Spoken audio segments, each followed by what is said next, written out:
Salut à tous, aujourd'hui on est là pour un achat manga. Alors tout d'abord, avant de commencer la vidéo, on va faire maintenant, pour que les vidéos soient un peu plus longues, on va faire un achat manga toutes les 2 semaines et des avis manga la deuxième semaine. Donc ça fera 2 achats manga par mois et environ 3 à 4 vidéos avis manga par mois. Ça reste plutôt bien.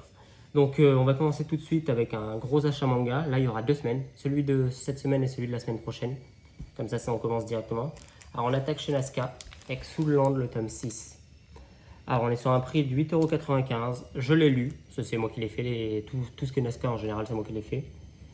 J'adore toujours autant cette série, je les avais lus en scan, mais j'avais pas continué au bout d'un moment parce que c'était chiant, ça sortait, il y avait des pauses tout le temps et ça sortait pas assez vite. Alors là, les couvertures sont toujours aussi belles, l'histoire évolue vraiment bien, j'attends le tome 7. Le tome 7 sort, si je me souviens bien, là, mi-juillet, le 17 ou le 18 juillet. Il est déjà précommandé, j'espère le recevoir assez rapidement. Mais je vais le lire directement. Alors j'ai vraiment beaucoup aimé. Vivement d'avoir la suite. Si vous n'avez pas encore lu, foncez. Franchement, foncez. C'est juste énorme. Tout ce que Nazca font, à part le Ichinophobia que je ne possède pas, j'adore. Ensuite, on va aller chez Ankama. Chez Ankama, Radiant tome 8. Ça faisait un moment que j'avais pas pris de Radiant. Ma copine me l'a pris le tome 8 pour continuer. Je ne l'ai pas encore lu. J'attends, je pense, d'avoir le tome 9 et 10 parce que je l'ai feuilleté vite fait. Et vu que j'avais regardé l'anime, je vois à peu près où on en est. Et je me dis que, vu la dernière page, je vais avoir envie de lire le tome 9. Alors, je vais attendre de me procurer le tome 9 pour le lire et on en parlera sans doute dans un avis manga. J'en ai pas encore fait sur Radiant, donc j'en ferai un. Ça doit être un de mes seuls mangas français. Hein. J'en ai un ou deux, pas plus. Mais franchement, une très très belle œuvre. Pas une priorité dans mes continuités, mais une belle œuvre que je souhaite continuer. Pour celle-ci, on est sur un prix de 7,95 €. Ensuite, un manga de ma copine chez Kiyun Seinen, Carnet de l'apothicaire, le tome 2. Elle l'a toujours pas lu, elle n'a pas lu le tome 1 encore non plus. Donc je pense que là, je lui ai pris le tome 2 il y a pas longtemps. Je vais arrêter de lui prendre le 3 et 4 tant qu'elle n'aura pas lu le 1 et le 2. Comme ça, si jamais elle aime pas, j'arrête à 2 et je prends pas la suite. Mais bon, je vois pas pourquoi elle aimerait pas. La couverture est toujours centrée sur le personnage principal et un personnage féminin. Donc moi je les ai pas lus, c'est pas trop mon style. Donc je pense pas les lire. Mais une fois que ma copine m'aura fait un compte rendu de ça, on en parlera. De toute façon, il faudra bien que je les feuille pour vous en faire un avis manga plus tard. Donc voilà, on est sur des beaux dessins. Franchement, des dessins qui ressemblent beaucoup, je trouve, à Yona. Des dessins sur les traits féminins surtout. Ça ressemble vraiment beaucoup à Yona. Donc je pense que comme tout le monde le dit, ça se rapproche de Yona. Donc on va voir ça une fois que ma copine les aura découverts. Alors pour celui-ci, on est sur un prix de... Ah bah non, ceux-là, je les ai pas payés. Je les ai eu gratuits sur Rakuten. Je les ai commandés gratuitement sur Rakuten. Hop là. Ensuite, chez Édition Akata, je continue la série, le 34, 36, 37 de Prisonnier Riku. Alors je ne les ai toujours pas lus malheureusement, parce que je possède pas le 29. J'ai toute la suite sauf le 38, mais j'ai pas le 29. Le 38 il sera acheté dès qu'il sortira, mais j'espère que le 29 va vite ressortir pour que je puisse me lire la suite. J'ai vraiment hâte. Surtout qu'il y a des couvertures vraiment belles et qui donnent vraiment envie de sauter le 29, mais je suis pas dans ce style-là. Donc hâte de lire la suite. Je pense que ça va bien évoluer. J'espère que l'œuvre se termine bien. C'est pas une fin abrégée. J'espère, mais bon, on verra bien. On est sur un prix de 6,99 € le tome. Donc on est à peu près à 21 € les 3 tomes. Ensuite, un petit webtoon, Tower of God de chez Ototo. Je l'attendais. Je pensais le commander l'année dernière parce qu'il était prévu d'abord en décembre. Et finalement, ils l'ont repoussé. La Fnac a un peu divulgué des informations en le mettant en précommande alors que Ototo ne l'avait pas encore annoncé. Donc on l'a, il est bien. Moi, j'aime toujours autant. L'œuvre principale est disponible sur Webtoon, l'application, si vous voulez la lire. Ça peut bloquer certains les dessins des premiers tomes, mais je peux vous garantir que ça évolue vraiment beaucoup. Donc si vous voulez découvrir un manga, un webtoon d'aventure, action et une nette évolution de certains personnages, et surtout de ce personnage principal là qui est Ban, bah franchement foncez, parce que c'est vraiment énorme. Je vais vous lire le résumé. Pouvoir, argent, splendeur, vengeance. Pour celles et ceux qui réussissent à atteindre son sommet, il n'est aucun désir que la tour de Dieu ne puisse exaucer. Seulement combien y parviennent. Lorsque son amie Rachel le quitte pour tenter cette ascension, Ban décide de tout faire pour la revoir, à n'importe quel prix. C'est ainsi qu'à sa suite, sans savoir comment, il se retrouve dans la tour des dieux. Arrivera-t-il à surmonter les épreuves qui l'attendent? Découvrez le phénomène coréen qui a déjà conquis des milliers de lecteurs et lectrices. Donc voilà pour Tower of God. Le tome 2 sort en septembre, j'ai vraiment très hâte. Comparé aux autres webtoons que surtout Kabook sortent, il est vraiment petit. Il est vraiment petit. Mais franchement, le contenu est vraiment plaisant, ça s'arrête à un bon moment. On est sur un prix vraiment pas cher pour un webtoon. On est sur 7,35 € pour quasiment 14 € pour Kabook, donc vraiment content. Hâte d'avoir la suite. Ensuite, chez Doki Doki, le tome 10 et le tome 11 de Battle Game in 5 Seconds. Alors là, moi j'adore. En ce moment, c'est le truc que j'aime bien lire, Battle Game in 5 Seconds. J'adore ça. Ça évolue nettement. L'épreuve, là, on reste dans la grosse 4e épreuve avant l'épreuve finale, d'après ce que j'ai compris dans le texte. Ça évolue, il y a le désastre, il y a les observateurs, les pouvoirs. On découvre le père du héros principal qui est ici, qui est un participant, donc ça intrigue. Il a l'air aussi intelligent que son fils, donc pour ceux qui lisent la série, ça donne vraiment envie de lire la suite. Il y a des pouvoirs vraiment intéressants, l'évolution des personnages surtout. Franchement, très belle œuvre.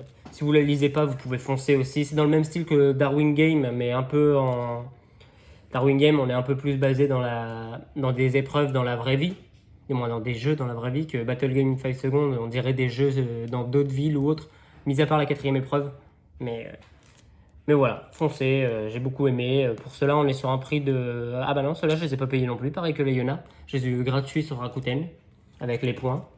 J'en ai pas eu beaucoup de gratuits, mais j'ai eu ceux-là, les Battle Game et les Yona que j'ai pris à ma copine. Comme ça, on a partagé les points gratuits et voilà. Ensuite, manga à ma copine. Le tome 3 et le tome 4 de Yona. Je sais pas pourquoi je les ai pas mis avec le tome 2 que je vous ai présenté juste avant. Il est... Non, je vous ai pas présenté, Yona. Non, c'est Carnet de l'apothicaire. Je vous l'ai pas présenté, mais en tout cas, elle a lu le tome 3. Me demandez pas pourquoi elle a pas lu le tome 4. Ça, c'est ma copine. On peut jamais savoir ce qu'elle veut lire et ce qu'elle veut pas lire. En ce moment, elle est sur une autre série et elle accroche. Sauf que madame a acheté 2, 3, 4. Pas le 5, mais le 6, 7, 8. Donc elle est un peu dans la merde pour lire le 6, 7, 8. Et voilà. Donc là, on est chez Pika. Moi, je ne les lis pas. J'ai lu le tome 1. Je vais peut-être les lire à un moment parce que ça me fait penser un peu à Kingdom, mais un peu en shoujo, en féminin. Parce que, du moins, Kingdom, oui et non. Parce que Kingdom, c'est vraiment basé sur la bataille. Mais là, on est sur la rencontre du shoujo, princesse et tout ça. Ma copine a fait une sale tête quand je viens d'ouvrir les pages parce que ça l'a quasiment spoilé. Alors pour cela, bah, je les ai pas payés non plus, ils étaient gratuits. Jusqu'au 4, je les ai eu gratuits, donc c'était plutôt pas mal. Là, toujours à ma copine, le The Demon Prince San Momoshi 13 et 15. Elle avait déjà le 14 que je vous ai présenté durant une dernière vidéo, donc elle a pu lire jusqu'au 15, ce qui est le dernier sorti. Il manquera juste le 16 qui conclura la série. Elle attend, mais bon, Soleil Manga ne l'a pas encore annoncé, donc elle peut pas vraiment le précommander ou autre. Les couvertures sont vraiment très belles. La couverture 13, je suis pas trop fan, elle est un peu trop sombre et pour moi qui lis pas la série, je peux pas vous dire qui c'est les personnages. J'ai lu le tome 1, mais c'est pas mon style du tout. Par contre, la couverture 15, je sais que ce personnage c'est un personnage principal. J'aime beaucoup cette couverture. Elle est bien colorée, elle est belle. Franchement, j'aime beaucoup la couverture. Pour ma copine, j'espère que ça va vite sortir la suite, mais je peux pas vous en dire plus parce que j'ai pas de renseignements. J'ai beau essayer de chercher des infos. Je sais juste que c'est terminé en 16 tomes. Chez Soleil Manga, pour cela, on est sur un prix de 7,99 €. Donc voilà. Ensuite, on va passer chez Kabook pour 2 œuvres. Qu'est-ce qui cloche avec la secrétaire King? Bah franchement, que vous soyez un mec ou une fille, vous pouvez foncer. Cette série est juste très très bien. J'aime beaucoup, même si c'est clairement un shoujo. Contrairement à Solo Leveling, ça va pas... Solo Leveling, ça va durer un peu plus de 10 tomes, du moins je pense. Ok, 10 et 20, si l'histoire se prolonge pas trop. Que Secrétaire Kim, ils ont annoncé 7 ou 8 tomes, je sais plus trop, je crois que c'est 8. Donc c'est pas un très gros nombre. Mais bon, c'est une très belle œuvre, on sait que c'est terminé en 8 tomes. Les dessins sont toujours aussi beaux dans les webtoons, de toute façon on a l'habitude. Quand on finit le tome 1, on a envie d'avoir le tome 2 pour découvrir l'intrigue du personnage et l'évolution entre son patron et elle. Je vais vous lire le résumé vu que c'est un tome 1. Adapté en drama, disponible sur Netflix et Viki, cette série a déjà séduit les lectrices dans le monde entier. Lee Young-jun est l'héritier d'une entreprise prestigieuse qu'il mène à la baguette. Beau, intelligent, mais surtout imbu de lui-même, il considère qu'il est l'image de la perfection. Alors quand sa secrétaire personnelle, Kim Mi-so, lui annonce qu'elle veut démissionner, c'est la douche froide. Qu'est-ce qui lui est bien passé par la tête après 9 ans de bons et loyaux services? Pour la garder auprès de lui, Lee est prêt à tout, même les plus grandes excentricités. C'est-à-dire que son patron va tout faire pour essayer de récupérer sa secrétaire qu'il adore tant. Mais quand je vous dis tout, il y a des trucs qu'on s'y attend même pas. Donc foncez, tout est en couleur, c'est juste énorme. Ok, le prix peut un peu déranger, 14,95, mais vous dites que vu la taille et l'épaisseur, on peut dire minimum un tome double ou 1,5. Un tome à 1,5, donc c'est pas si cher que ça pour de la couleur. Franchement, foncez. Même si vous êtes un mec, vous pouvez y aller, franchement c'est vraiment pas mal. C'est un shoujo comédie, franchement shoujo comédie. Pour moi c'est dans ce style-là.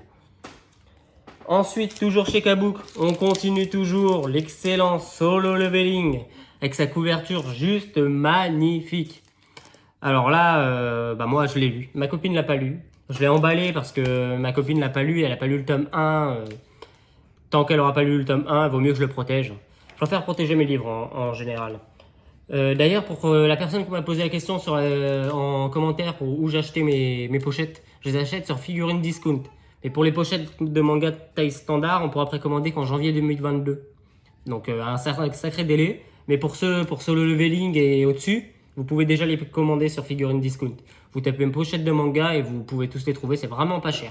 Franchement, c'est les meilleurs au prix. Moi, je mets un bout de scotch. Parce que des fois, il y a trop de marge pour coller. Il y a un moyen de coller, mais ça laisse trop de marge. Je préfère mettre un bout de scotch, ça sécurise mieux. Et en continuant sur ce leveling, moi je l'ai eu. Ça évolue vraiment bien. J'ai très hâte qu'on rattrape les scans. Ça c'est vraiment un truc, j'ai vraiment envie qu'on rattrape les scans. Parce que c'est vraiment ouf en ce moment. Jin, le personnage principal, Sung Jin-woo, il évolue vraiment bien. Là, ce qui m'intrigue, c'est qu'ils ont mis ça en couverture en arrière-garde. Mais on voit pas ce Cerbère encore. Je pense que ça va être dans les prochains tomes. Donc je vois pas trop l'utilité de les avoir mis en arrière-garde. J'aurais préféré un monstre plus emblématique et présent dans le tome. Mais un tome un peu plus épais, j'ai l'impression. Il est un peu plus épais, il est toujours aussi beau, en couleur. Franchement, le même prix, 14,95 que Secrétaire Kim. Kabook font vraiment des belles œuvres. J'espère qu'ils vont me sortir The Beginning After the End. J'en rêve, mais bon, faut prier. C'est ma série préférée, j'espère qu'ils vont me la sortir et c'est un webtoon aussi. Alors ensuite, on va commencer avec le gros de la vidéo. C'est un cadeau que j'ai fait à ma copine pour son anniversaire, qui est passé un tout petit moment là. Je lui ai acheté les Divine Nanami, l'intégrale. Le tome 1, le tome 2, le tome 3, le tome 4. Hop là. Le tome 5, le tome 6, hop là, je fais gaffe parce qu'avec les pochettes ça tombe, le tome 7, le tome 8, le tome 9, le tome 10, le tome 11, le tome 12, le tome 13, continue, le tome 14, le tome 15, le tome 16, le tome 17, le tome 18, 19, 20, plus que 5, 21, 22, 23, 24 et le 25 qui a une couverture complètement différente des autres. Je ne sais pas si vous avez remarqué, ils sont tous en jaune. Et je ne sais pas pourquoi le 25 il est en violet, du moins rose, violet, blanc. Ça rend le tome est vraiment beau. Moi qui n'ai pas lu la série, j'aime beaucoup la couverture. Ma copine ne les a pas lus encore. Elle a regardé l'animé, elle en connaît un peu, mais ça va plus loin. Je les ai protégés pour une simple et bonne raison, c'est qu'ils sont hyper rares. Très très durs à trouver, notamment ce tome-là. Je les ai payés en intégrale, j'ai bien négocié mon prix et je suis fier du prix que je l'ai payé. Je ne dirai pas le prix bien sûr parce que ma copine est en train de filmer et elle attend que ça de savoir le prix de combien je les ai payés. Mais elle ne le saura jamais. Donc voilà. Je vais vous lire parce que moi je ne les ai pas lus, d'ailleurs c'est chez Akata. Je vais vous lire le résumé du tome 1, comme ça va vous donner un avis de l'œuvre. Nanami peut dire adieu à sa vie de lycéen, ordinaire. Abandonnée par un père criblé de dettes, elle se retrouve à la rue. Mais le destin lui fait alors rencontrer un étrange jeune homme qui lui fait don de sa demeure. Acceptant sans réfléchir ce cadeau plus qu'insolite, Nanami ne sait pas encore que par la même occasion, elle vient d'être promue au rang de déesse. Donc voilà. En gros, c'est une fille qui, on va dire, se fait abandonner par son père qui est criblé de dettes. Elle hérite d'une demeure par un inconnu et elle devient une déesse. Et on suit son aventure, j'imagine, avec un... J'ai l'impression que c'est un démon renard. C'est un renard, le garçon qui est là. Je ne vais pas vous en dire plus, c'est ma copine qui les lit. Je vous en ferai un avis manga, bien sûr, vu qu'on a l'intégrale. Il faudra peut-être que je feuillete 1 ou 2 tomes et que je demande l'avis de ma copine quand elle les aura lus. Mais bon, voilà.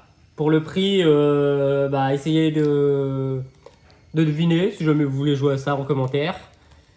Je peux vous dire que c'est un petit peu plus cher que le prix des tomes achetés neufs, mais pas tant que ça. Ça reste raisonnable pour un manga assez rare. Voilà. Donc ça sera tout pour cette vidéo. Si vous avez aimé la vidéo, n'hésitez pas à vous abonner, à la liker, à nous suivre sur nos réseaux sociaux, donner des commentaires. Je réponds toujours à vos commentaires. Il y a certains commentaires, je ne sais pas trop pourquoi, qui s'effacent et qu'on n'arrive pas à retrouver avec ma copine. On les voit apparaître, mais on ne peut pas y répondre et on ne peut pas les retrouver. Donc j'essaye de les trouver. C'est pour ça que je vous ai parlé des pochettes manga. Ce commentaire-là a disparu. Mais voilà, alors on passera, comme je vous ai dit au début de la vidéo, à une vidéo achat manga toutes les 2 semaines et environ deux avis manga toutes les 2 semaines aussi.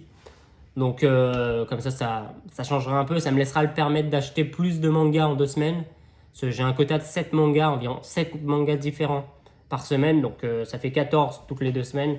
Ça me permet de faire des vidéos un peu plus longues pour vous et un peu plus plaisantes à regarder avec plus de choix. Donc voilà. Merci à tous. Ciao!